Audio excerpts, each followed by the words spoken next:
Okay, here's the rundown on RSI. Most common is the setting of 30 right here. 14. I moved it to 30. Makes it more conservative. So the signals, they don't occur as often, but the ones that do happen, you can trust them a whole lot more. Over here, it gives the readings. All the way, the dotted line here is 30, up to here is 70. So whenever they're below this, the 30, it means it's actually oversold. And then up here, if it's above that, it means it's overbought. And what this is measuring is momentum. The basic way is when RSI is actually just above 50, that's bullish, below, bearish. It's useful to combine with MACD, your trend lines like that, your 200 EMA. But the big thing I want to point out is I'm going to zoom in. There's two divergent signals. The bearish one, so this is before COVID and all that, things got crazy. The RSI actually went above this dotted line, so it was overbought, and we had a price high.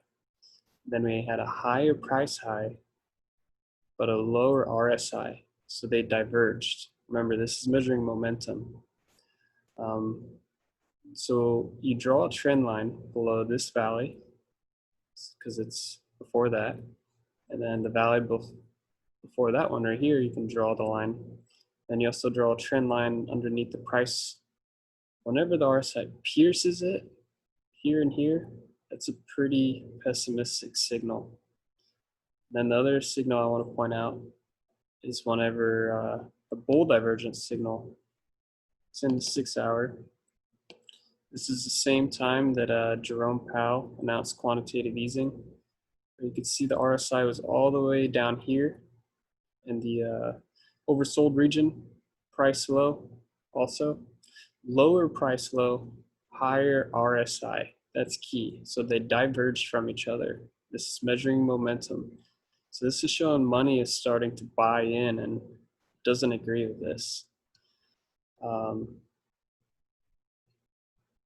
What's best? So we saw our exit signal. We'd exit for sure during the 200-day crossover when you see 2 days where it's below that 200 EMA. That's a pretty you don't want to be in this signal. I mean, the RSI is, you can see below 50.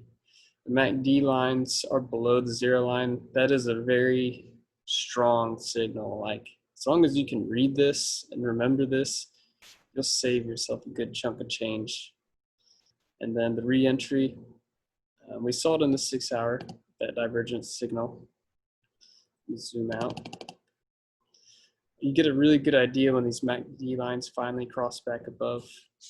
But the best entry signal where you're not being super aggressive or anything is when it crosses back above the 200 EMA. And then the MACD lines cross above the 0 line. You could also even wait if you wanted for the RSI to finally hit 50 again. But yeah, this is why it's so good to use all of this combined. But in conclusion, those divergence signals. So there's the bear. There was a bull.